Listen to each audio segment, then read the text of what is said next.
ridho dengan kehendak Allah atau ketentuan Allah atau perintah Allah, walaupun itu berat, walaupun kita gak suka, karena bisa jadi apa yang kita benci adalah kebaikan untuk kita, dan bisa jadi apa yang kita sukai adalah keburukan bagi kita, dan Allah lebih tahu sedangkan kita gak tahu.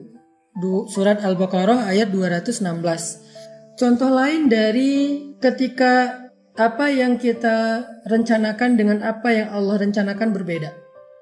Apa yang kita pengenin dengan apa yang Allah takdirkan berbeda.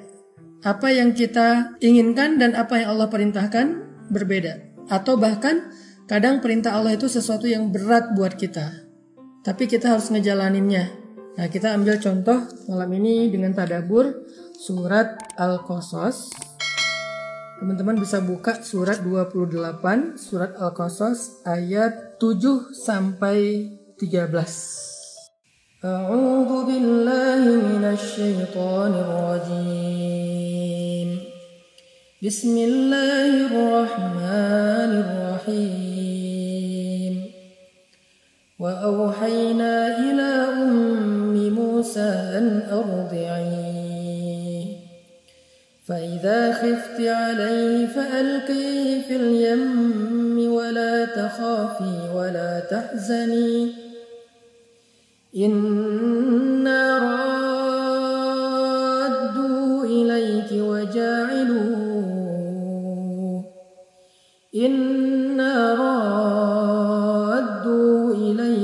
ja'iluhu minal mursalin. Faltaqatahu alu fir'aun liyakuna lahum 'aduwwan wa hazana. Inna fir'aun wa haman wa junudahuma kanu khati'in. Wa qalat imra'atu fir'aun qurratu 'aynin li wa lak la taqtuluhu 'asa an yanfa'ana aw nattakhidahu waladan wa hum la yash'urun. Wa asbaha fuadu ummi Musa farigha in kadat latubdi bihi lawla arrabatna ala qalbiha litakuna minal mu'minin. Wa qalat li ukhtihi qussihi فبصرت به عن جنب وهم لا يشعرون. وحرمنا عليه المراضع من قبل فقالت هل أدلكم على أهل بيت يكفلونه لكم وهم له ناصحون. فرددناه إلى أمه كي تقر عينها ولا تحزن ولتعلم أن وعد الله حق ولكن أكثرهم لا يعلمون. Sadaqallahu adzim. Teman-teman yang dirahmati Allah Subhanahu wa taala, alhamdulillah kita baru saja membaca surat Al-Qasas ayat 7 sampai 13 yang menjadi salah satu contoh dari surat Al-Baqarah ayat 216. Jadi bisa dibilang ini tafsir al-ayah bil ayah. Tafsir atau tadabbur ayat dengan ayat. Di dalam surat Al-Qasas ayat 7 sampai 13 tadi, Allah Subhanahu wa taala menyampaikan kepada kita sebuah petunjuk atau beberapa petunjuk, lebih dari satu, yang dikemas dalam adegan tentang kisah kelahiran Nabi Musa alaihissalam. Kita tahu dulu Fir'aun pernah bermimpi bahwa kerajaannya akan dihancurkan oleh salah satu bayi dari Bani Israel, Ini mirip dengan apa yang dialami oleh Raja Babilonia di masa Nabi Daniel. Sehingga sejak saat itu Firaun membuat aturan untuk membunuh semua bayi-bayi Bani Israel.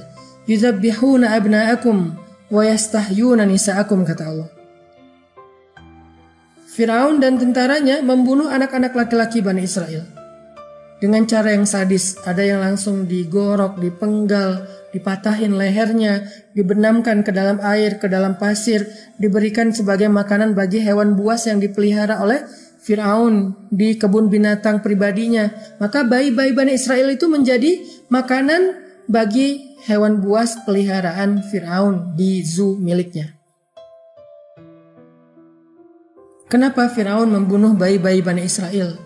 Karena dia ingin membunuh orang yang kelak akan menghancurkan kekuasaannya. Jadi dia ingin menolak takdirnya, menolak ketentuan Allah tentang dirinya, bahwa akan ada dari bayi Bani Israel untuk menjatuhkan kekuasaannya.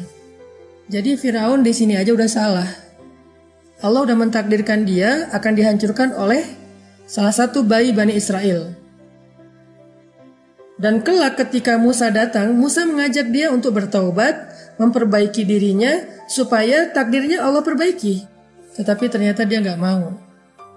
Dia malah mencoba untuk menolak takdir itu dengan awal membuat aturan membunuh bayi Bani Israel. Tapi ternyata nggak berhasil. Ketika bayi Bani Israel itu tumbuh menjadi seorang pemuda bernama Musa, dia mencoba untuk menolak takdir itu dengan mengusir Musa, memusuhi Musa sampai ingin membunuh Musa. Dan itu juga nggak berhasil. Sampai akhirnya setelah beberapa tahun peraturan ini dijalankan, Bani Israel mulai kehilangan laki-laki. Jadi jumlah laki-laki itu mulai sedikit, sehingga akhirnya Firaun dan orang-orang Kipti, Egyptian yang ada di Mesir merasa khawatir karena dengan berkurangnya laki-laki dari Bani Israel, maka mereka kekurangan budak untuk bekerja kepada mereka. Karena Bani Israel itu adalah budaknya orang Mesir. Sehingga akhirnya terjadi banyak demo. Rakyat Kipti mendemo Firaun supaya tidak lagi membunuh bayi Bani Israel agar mereka tidak kesusahan mencari pekerja, baik pekerja bangunan, pekerja rumah tangga dan segala macam yang sekarang mulai berkurang karena jumlah laki-laki sudah semakin sedikit di antara Bani Israel. Yang tersisa orang-orang tua, anak kecil pada dibunuh, yang muda udah nggak ada. Ada gap antara orang tua dengan anak kecil. Lalu berubahlah peraturan Firaun itu dengan membuat peraturan setahun Bani Israel boleh melahirkan bayi, setahun nggak boleh. Jadi ada tahun ganjil di mana bayi Bani Israel itu boleh lahir yang laki-laki, nggak akan dibunuh. Tapi kalau lahirnya di tahun genap, maka akan dibunuh. Selang-seling gitu. Maka sejak saat itu mulai tumbuh lagi pemuda-pemuda Bani Israel. Berarti kan kejadian ini terjadi dalam waktu yang sangat lama ya, berpuluh-puluh tahun. Nah setelah peraturan yang kedua dibuat, maka ibu Musa pun melahirkan Harun alaihissalam di tahun yang boleh melahirkan anak laki-laki. Itulah kenapa kita tidak pernah mendengar cerita Nabi Harun dihanyutkan ke sungai, karena Nabi Harun lahir dalam keadaan boleh melahirkan anak laki-laki dan tidak akan disakiti. Beruntungnya Nabi Harun. Sedangkan Nabi Musa, adiknya Nabi Harun, lahir di tahun di mana dilarang melahirkan anak laki-laki. Sehingga ketika Nabi Musa lahir, ibu Nabi Musa khawatir terhadap keselamatan bayinya. Dia mencoba untuk menyembunyikan berita kelahiran bayi di rumahnya. Ketika tetangganya datang, dia menyembunyikan bayi Musa. Ketika petugas datang, dia menyembunyikan bayi Musa. Tetapi itu nggak mudah. Gimanapun ibu Musa merahasiakan kelahiran bayi laki-lakinya, akhirnya ketahuan juga oleh tetangga-tetangganya dan dilaporkan kepada petugas-petugas Firaun. Dalam keadaan seperti itu ibu Musa galau, bingung, nih mau gimana nih? Apa yang harus dilakukan untuk menyelamatkan bayi Musa? Bayi yang sangat istimewa, bayi yang sangat lucu, bayi yang sudah punya aura kenabian di wajahnya. Mungkin tega lah ibunya membiarkan bayi ini disakiti oleh tentara Firaun. Jangankan bayi Nabi, kita punya bayi aja, bayi kita, bayi biasa, kita cinta banget sama anak kita. Gak mau terjadi apapun kepada anak kita. Ibu Musa bingung, ini gimana cara menyelamatkan bayi ini? Sehingga ibu Musa, ayah Musa berdoa kepada Allah, dan mereka termasuk orang yang hanif, menganut agama hanif, agama yang tidak syirik kepada Allah. Ibu Musa berdoa, ya Allah, apa yang harus saya lakukan dengan bayi saya? Ayah Musa juga berdoa, apa yang harus kami lakukan dengan bayi kami? Apakah mereka harus lari dari negeri itu? Tetapi kemana mereka harus lari? Sementara mereka hanya budak yang kalau mereka lari, mereka juga pasti akan ketangkap. Dalam keadaan seperti itu, mereka berdoa dan meminta petunjuk dari Allah. Allah beri petunjuk kepada ibu Musa melalui mimpi. Di dalam mimpi itu Allah memberi perintah kepada ibu Musa, perintah yang sangat berat, yaitu menghanyutkan bayinya ke sungai Nil dengan menaruh bayi itu di dalam sebuah keranjang. Sungai Nil yang melintasi dua negara Mesir dan Sudan. Sungai yang sangat lebar, yang dalam, yang arusnya deras, yang juga di dalamnya banyak hewan-hewan yang buas seperti kuda Nil, buaya, dan seterusnya. Hanyutkan bayimu ke sungai Nil. Ibu Musa dalam keadaan bingung dan gak tega. Bagaimana nanti kalau dia hanyut ke negeri yang asing, kalau dia dimakan oleh hewan buas, kalau dia masuk ke dalam selokan dan segala macam. Ibu Musa gak tega, gak kuat hatinya. Sehingga malam berikutnya mimpi lagi dan Allah perintahkan, hanyutkan bayimu ke sungai Nil. Kata Allah, la takhafi wa la tahzani. Jangan takut dan jangan khawatir. Inna radduhu ilaiki. Kami pasti akan mengembalikan bayi itu kepadamu. Ini janji Allah. Jadi gak sekaligus ibu Musa itu bisa kuat hatinya menerima perintah Allah yang berat seperti ini. Kebayang gak seperti apa rasanya ibu Musa kalau harus menghanyutkan bayinya ke sungai Nil. Dan ibu Musa itu bukan nabi, tapi ibunya para nabi. Karena beliau sangat soleha, sangat istimewa, sehingga dari rahim beliau yang berkah itu lahir dua nabi sekaligus. Saya nggak tahu kalau ada ibu yang punya anak dua-duanya nabi itu, saya nggak tahu. Kayaknya nggak ada deh, selain ibu Musa. Kalau ayah yang punya anak dua nabi, ada Ibrahim. Tapi dari ibu yang berbeda. Tapi kalau ibu dari rahimnya lahir dua nabi, itu cuma ibu Musa yang saya tahu. Saking istimewanya perempuan solehah ini. Makanya dalam mimpi berikutnya Allah menguatkan hati ibu Musa dengan mengatakan, la takhafi wa la tahzani. Jangan takut wahai ibu Musa. Jangan khawatir wahai ibu Musa. Inna radduhu ilaiki. Kami akan mengembalikan Musa kepadamu, kami janji. Baru setelah dapat mimpi yang berikutnya ini, ibu Musa belajar menguatkan hatinya walaupun tetap aja gak tega. Akhirnya setelah ibu Musa curhat dengan suaminya, dengan seorang laki-laki soleh yang mereka percaya, akhirnya mereka memutuskan untuk menyembunyikan bayinya dengan cara dihanyutkan ke sungai ini. Dibuatkan keranjang yang bisa mengapung, kemudian di atasnya ditaruh kain, Musa ditaruh di dalam keranjang, ditutup supaya tidak kena hujan atau panas, tetapi tetap bisa masuk udara. Ditaruh di sungai Nil, lalu diikat dengan tali, dihanyutkan. Dihanyutkan pelan-pelan, diikat dengan tali, nggak langsung dilepas. Kenapa? Ibu Musa takut. Ini gimana nanti kalau saya lepas anak saya gimana? Ditarik lagi, dilihat, oh nggak masuk air.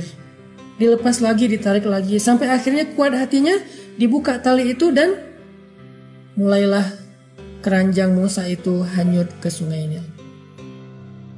Dan apa yang terjadi dengan bayi Musa? Seperti yang kita tahu, tiba-tiba bayi itu masuk, keranjang itu masuk ke dalam sebuah selokan, yang selokan itu membawa bayi Musa sampai ke tempat pemandian istana Fir'aun. Allah punya rencana yang terbaik, dan rencana Allah selalu misterius, selalu penuh dengan kejutan.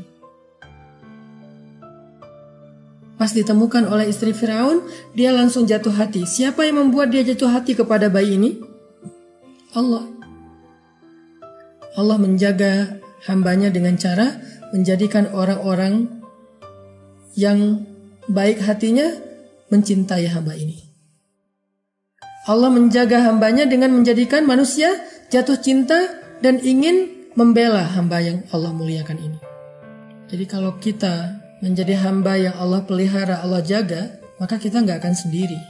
Allah akan datangkan kepada kita orang-orang yang mencintai kita karena Allah dan akan menjadi sahabat kita, pasangan kita, keluarga kita, pembela kita. Bahkan bisa jadi Allah datangkan mereka dari musuh kita sendiri, seperti Musa. Karena Allah mencintai hambanya Musa dan ingin menyelamatkan hambanya, maka Allah Subhanahu wa Ta'ala mendatangkan orang yang bisa menjaga Musa dari musuhnya sendiri. Allah punya rencana. Sehingga ketika sampai di dalam pangkuan istri Fir'aun, langsung dipeluk, jatuh hati kepada bayi ini. Saat Fir'aun datang menemukan ada bayi di rumahnya, Fir'aun tahu kalau itu bayi Bani Israel yang hanyut karena ingin disembunyikan dari tentara Fir'aun. Fir'aun bukan orang bodoh. Dia itu keturunan Raja-Raja Mesir, orang yang cerdas, pendidikannya tinggi, orang yang logika dan nalarnya tajam, tahu banget kalau itu adalah bayi Bani Israel yang sengaja dihanyutkan. Sehingga Firaun langsung ngambil pisau, pengen menggorok bayi yang ada di dalam pangkuan istrinya. Tetapi Allah Subhanahu wa Ta'ala menjadikan rasa tidak tega yang begitu besar di hati istrinya Firaun. Sehingga istrinya yang membela bayi ini. Jangan sakiti dia. Qurratu ainin li walak. Dia menjadi penyejuk hati bagiku dan bagimu. Dia itu hiburan buat kita. Firaun mengatakan, dia hiburan bagimu, bukan bagiku. Bersenang-senanglah dengan dia sampai kamu bosan. Kalau kamu udah bosan, berikan kepadaku, aku akan bunuh bayi ini. Setidaknya Musa punya waktu untuk bertahan di dalam istana Firaun. Akhirnya istri Firaun merasa senang karena Firaun dengan berat hati membolehkan bayi itu tinggal bersama mereka. Dan dia merasa sudah punya bayi sendiri. Setelah sekian tahun dia berharap punya bayi. Tiba-tiba bayi Musa itu menangis karena lapar dan haus. Istri Firaun tidak bisa memberi susu karena dia tidak punya bayi. Akhirnya keluarga Firaun membuat sayembara, membuat audisi. Siapa yang bisa menyusui bayi istana, gak disebutkan kalau itu bayi hanyut. Siapa yang bisa menyusui bayi istana akan diberikan hadiah yang sangat besar. Semua orang berlomba-lomba untuk bisa ikut sayembara itu menyusui bayi istana dan mendapatkan hadiah yang besar. Lalu Allah Subhanahu wa Ta'ala ilhamkan kepada bayi ini untuk menolak satu persatu ibu-ibu susu yang mau menyusuinya. Kemudian kakaknya Musa pun datang ke istana dan memberi tawaran. Kakak Musa bicara dengan pengawal istana. Maukah kalian aku tunjukkan seorang ibu dan keluarga yang bisa menyusui bayi ini dan akan menjaga, memperlakukan bayi ini dengan baik? Kata pengawal istana, ya sudah, bawa ibu itu ke sini. Akhirnya kakaknya Musa lari pulang ke rumah ngasih tahu kepada ibunya yang sedang sedih dan merasa kehilangan, yang gak tahu gimana keadaan anaknya. Kata kakaknya Musa, ibu ya ummah.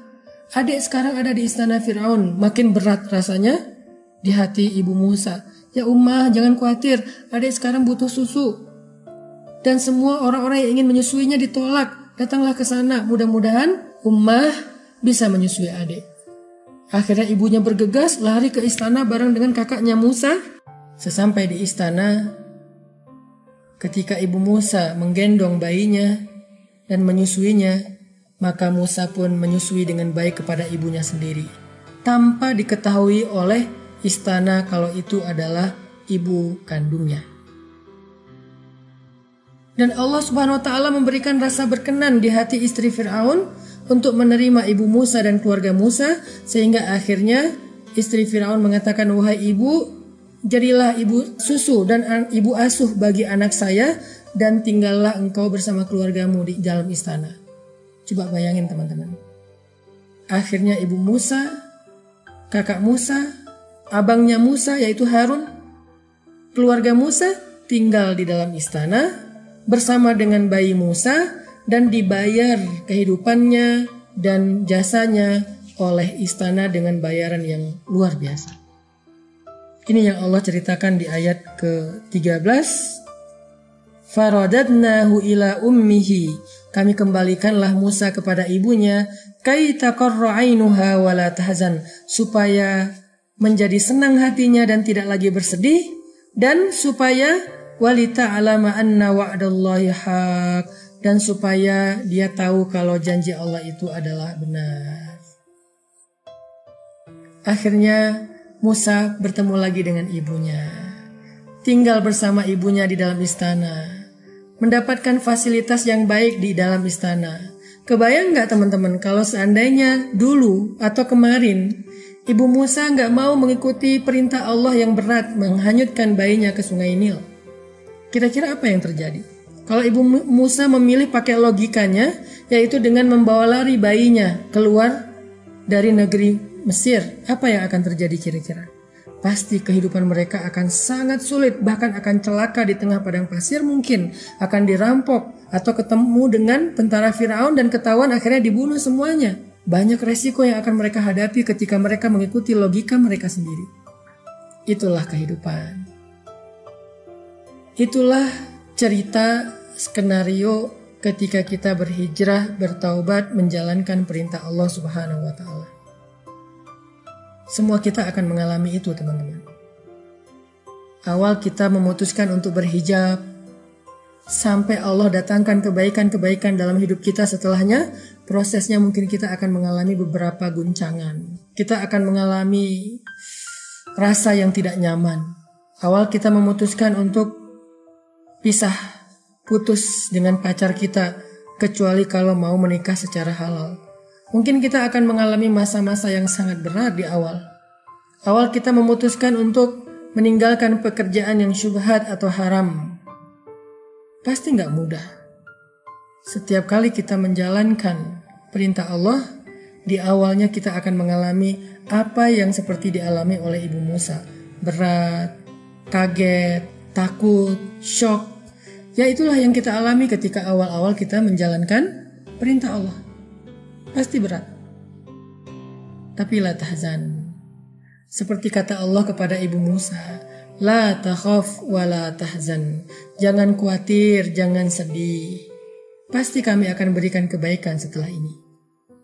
Pasti Allah yang berjanji, teman-teman. Belajar, yakin Allah itu menepati janji.